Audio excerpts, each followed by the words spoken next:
या कार्यकर्त्यांच्या मेळाव्याच्या कार्यक्रमास उपस्थित या मेळाव्याचे प्रमुख आदरणीय अण्णासाहेब, या कार्यक्रमाची प्रमुख उपस्थिती आदरणीय दादा, सोबतच मंचावर अण्णा आणि दादांचे सहकार्य आदरणीय इंद्ररावजी कदम साहेब, पडवीजी बापू, गंगाभाऊजी घुमरे, डाके नानाजी, युवक देखील सहकारी या ठिकाणी उपस्थित, आमचे मित्र काळजा आहे, मुख्य अनेक नगरसेवक या ठिकाणी उपस्थित आहे, माझा मित्र अजिंक्य चांदे देखील या ठिकाणी उपस्थित आहे. आता सगळ्यांचे नाव घेणे या ठिकाणी शक्य होणार नाही. सन्माननीय मंच उपस्थित आपल्या तालुक्यातून, मतदारसंघातून आले, जिल्ह्यातून आले सर्वच कार्यकर्ते ज्येष्ठ, सर्वप्रथम आदरणीय अण्णांच्या विनंतीला मान देऊन या कार्यकर्त्यांच्या मेळाव्याला त्यांच्या एका हंगाला आपले 5,000 लोक या ठिकाणी जमा झाले, त्याबद्दल सर्वप्रथम मी आपण सर्वांचे या ठिकाणी आभार मानतो. आपण मागील 2 महिन्याखाली आदरणीय अण्णांच्याच नेतृत्वाखाली असाच एक कार्यकर्ता मेळावा घेतला होता. तो लोकसभेचा अनुषंगाने होता आणि त्या मेळाव्यामध्ये आदरणीय अण्णांनी जनभावना आणि कार्यकर्त्यांची भावना, त्यांनी केलेले मनोबल, जे व्यक्त केलेले मनोबल, त्या सर्वांचा अभ्यास करून तुमच्या सर्वांच्या विनंतीला मान देऊन ते त्या निर्णयावर ठाम राहिले आणि त्यानंतर महिन्याभराने लोकसभेची निवडणूक पार पडली. निकाल लागला, उघड्या डोळ्याने आपल्याला बघण्यासारखा निकाल त्या ठिकाणी लागला. म्हणजे यावर अण्णांची दूरदृष्टी त्या ठिकाणी आपल्याला दिसून आली आणि त्याच प्रकारचा मेळावा आज विधानसभेच्या अनुषंगाने या ठिकाणी पार पडतो आणि निश्चित रूपाने पुढच्या 3 महिन्यांना आता विधानसभा निवडणुकीची प्रक्रिया सुरू होईल.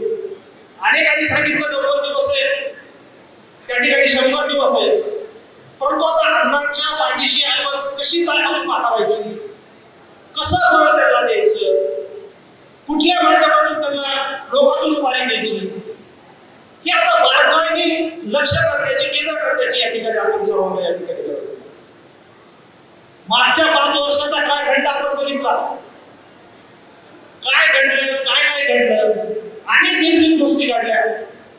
त्यावर या ठिकाणी मी फारसं भाष्य करणार नाही, कारण मागच्या 5 वर्षाचे आपण सर्वजण त्या ठिकाणी साक्षीदार आहात. आपण सर्वांना त्या गोष्टी ज्ञात आहे. परंतु मागच्या 5 वर्षामध्ये झालेल्या ज्या चुका त्या आता दुरुस्त करण्याची वेळ या ठिकाणी आली. आता आदरणीय अण्णा म्हटलं की एक विकासाचा दृष्टिकोन, विकासाचा लक्ष्य म्हणजे अशी काही प्रकारची वाक्य त्यांच्या नावाने या ठिकाणी आपल्या मतदारसंघात झालेले उन्नत वावट. मी देखील माझा 5 वर्षामध्ये उपाध्यक्ष असताना नगरपालिकेचा विरोधी बांधावर बसून मी काम केलं. स्वच्छता सभापती हे सभापती पण माझ्याकडे होते. सांगायचं तात्पर्य एवढंच, आलेल्या प्रत्येक योजना ते आमच्या हातातून जात होते. आता 86 कोटी रुपये विधानसभेच्या अगोदर मागच्या अण्णांच्या माध्यमातून यश आला. तो नगरोत्तर खात्यातून त्या ठिकाणी पाणी पुरवठा योजना, अशा अनेक योजनांमध्ये जवळजवळ नगरोत्तरामधून 400 कोटी रुपये त्या ठिकाणी नगरपालिकेच्या माध्यमातून यश आल्यासाठी आणि 4 महिन्यात निवडणूक झाली. हा आलेला पैसा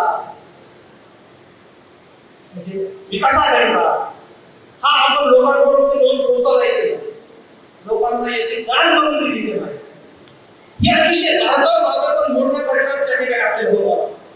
आज जवळजवळ 5-7 हजार लोक या ठिकाणी उपस्थित आहेत आणि कार्यकर्ता या ठिकाणी आपण सर्वांना माहिती आलेला पैसा कोण आणतोय.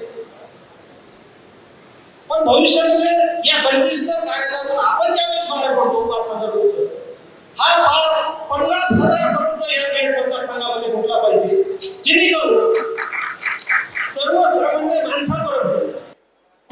परिवर्तन काय झाल्यावर त्या ठिकाणी आपल्याला होईल. आणि हे सर्व काही करत असताना युवकांची फळी ही अतिशय महत्वाची आहे. युवकांचा फौजफाटा अतिशय महत्वाचा आहे. आणि येणाऱ्या विधानसभेमध्ये निश्चितपणे हा निर्णायक ठरेल असं या ठिकाणी माझं वैयक्तिक मत आहे. मी फारसा वेळ या ठिकाणी घेणार नाही. अनेक गोष्टी बोलण्याच्या बाकी आहेत. अण्णांचा विकासाचा पाढा जर वाचवायचा राहिला तर बराच वेळ त्यामध्ये त्या ठिकाणी निघून जाईल. परंतु येणाऱ्या विधानसभेला आता प्रश्न राहिला पक्षाचा. गंगाभाऊंनी सांगितलं, अनेकांनी सांगितलं की पक्ष अण्णा कुठला निवडतील हा त्यांचा प्रश्न आहे. परंतु निवडत असताना आपण त्यांना 100% गॅरंटी दिली पाहिजे की अण्णा आपण केलेली कामं हे लोकांपर्यंत झाली पाहिजे. हा प्लॅटफॉर्म तयार आहे. तुम्ही कुठलीही रेल्वे आणा, आम्ही त्याच्यात बसून ती मुंबईपर्यंत पार करून दाखवू असा विश्वास आपण या ठिकाणी त्यांना देऊ. आपला फारसा वेळ या ठिकाणी घेत नाही. परंतु भविष्यामध्ये येणाऱ्या 3 महिन्यामध्ये सर्वच आपण युवक वर्ग असेल, ज्येष्ठ असतील, सर्व मिळून मिसळून त्या ठिकाणी काम करून गुलालापर्यंत आपल्याला कसं जाता येईल हाच विषय केंद्रित करून एवढंच या ठिकाणी मी बोलतो. आपला फारसा वेळ घेत नाही. धन्यवाद. एबीपी माझा, उघडा डोळे बघा नीट.